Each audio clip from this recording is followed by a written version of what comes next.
It seems my video shut off on me. It bounced from one screen to another. But mother and daughter are here. They've been patiently waiting for their feed. So I'm going to put you on hold for a minute while I make that happen for them. Okay, so I took the sweet feed, put it in this bucket, and that's where Mom gets fed every time. And she gets fed first because she's the most aggressive when it comes to getting at a bucket.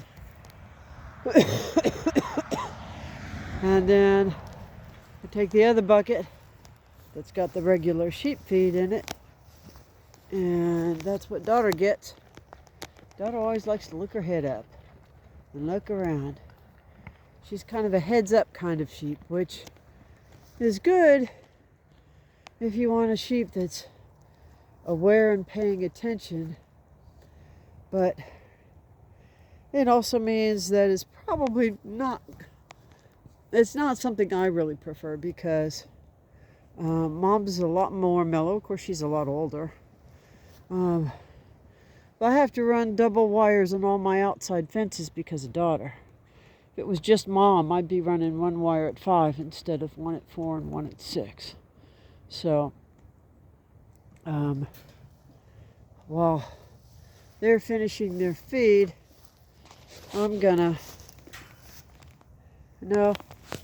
they've got enough water for tonight. It's not gonna be real cold, so I'll be able to fill their water in the morning. And they've had access to water all day.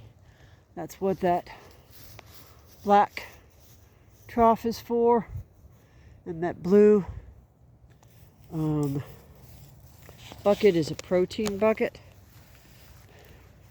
And they're going to be people that are upset with me for feeding sheep molasses protein tubs and sheep feed. And to be honest, I'm not real happy with myself. But it's not about what I want, it's about what we need to do to take proper care of the animals. The forage on this property was really, really mature. It had not really been grazed since early in the spring. We had some really, really bad weather for an extended period of time. So I wasn't in a position where I could come out and move small sections every day. And then I succumbed to the cold weather, and I've been under the weather myself for about a week. So you just kind of have to deal with the reality. Would I like to put them in small paddocks and move them once or twice a day? Absolutely. Was it a reality of my current immediate context? The answer is no. So rather than making the animals suffer because my context changed, I compromised. And so Mama got sweet feed. Did you like your sweet feed, Mama? Did you like your sweet feed, Mama? And daughter got sheep feed. She doesn't, she really won't eat the sweet feed, and the sheep feed is better for her in her pregnant state. We're talking about your daughter. Neither of them are touching the hay at this point from a standpoint of feed. But you really can't see the color in the cell phone like you can with your mind's eye. But it's been a good day, and it's time to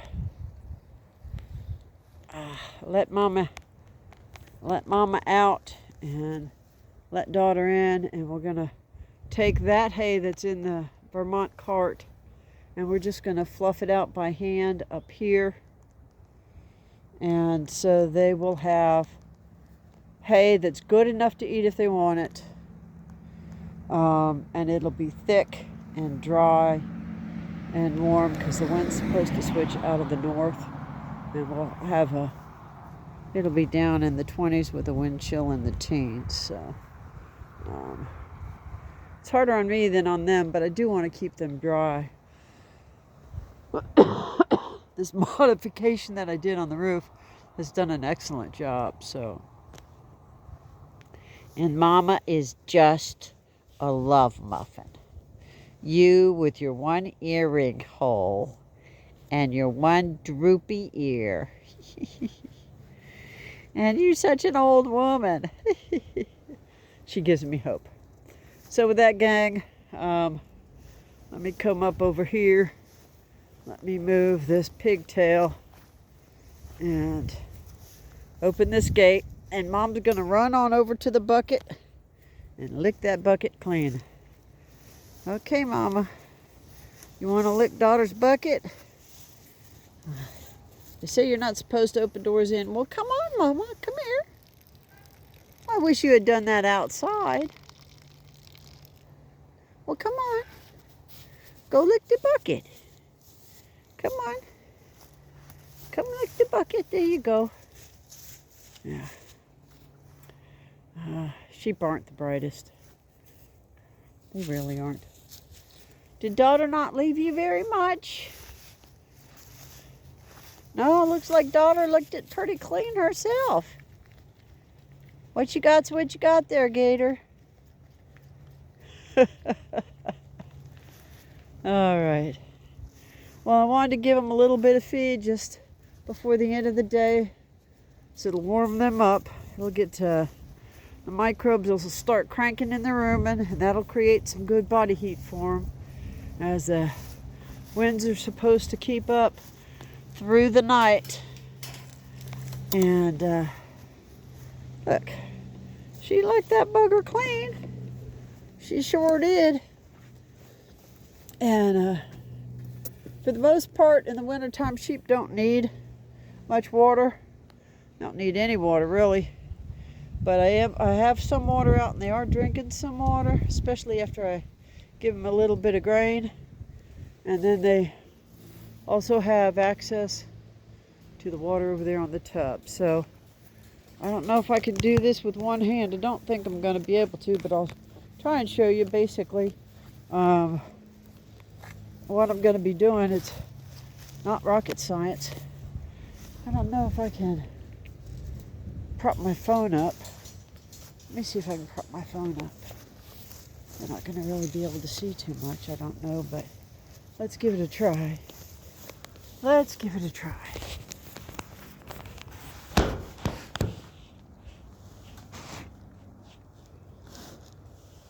Okay, so what you doing, daughter?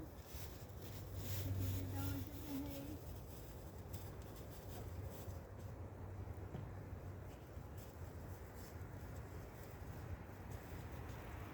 So we're bringing the cart in. So I got the cart of hay here. And we're just gonna, with the help of Mom, I guess, we're just gonna take this and then just kind of throw it up in the corner and around the two sides.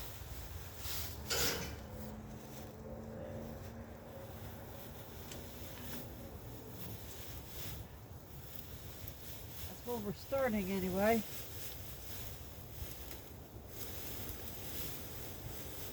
And I had just peeled this off of the round bale. And once you kind of make a first cut, I made that first cut with the weed eater. It's a technique I tried a while back and I've been real happy with. You take the weed eater at 90 degrees and you can cut about a 2-inch, like you would with a box cutter through paper. You can, here's the side of the hay bale, and you can take the weed eater, and the string's going like that, and you can cut about a 2-inch thickness off of the side of the bale, and then just peel it off the bale. So, I wanted to take this cart full of new hay and keep it all up underneath the roof. To give them a clean, dry place. And wasn't the best hay. It's probably a third cutting. There's a lot of seed in this hay, which a lot of people aren't necessarily going to like, but I don't mind so much. So let me just kind of show you what I've tossed in here. So you can see that's piled up a couple feet along the edge. And I'll come in here now and kind of paddle that down a little bit. And that'll give, usually it's dotted that comes in here. So there. So that's 6 to 12 plus inches of fluffed hay. And that's that whole corner under the roof. And they'll be out of the wind and out of the rain that's coming. And there's a wind still blowing and it's sunset. And I grew up in the one place you got to go north to get in the south. Did a lot of sailing and boating and stuff. And the wind's supposed to die with the sun. I don't know if you can see those leaves blowing on this chestnut tree, but there's still a good little breeze. And my knee was bothering me, so there's a front coming through and our weather's fixing to change. So with that, gang, I'll let the girls graze for just a little bit longer. I'll take this cart back. I'll lock the chickens up. And then I'll put the hoodlums to bed. With that, gang, that's kind of a nice picture. I will wish you blessings for the day, and whatever you do, just keep chasing the dream.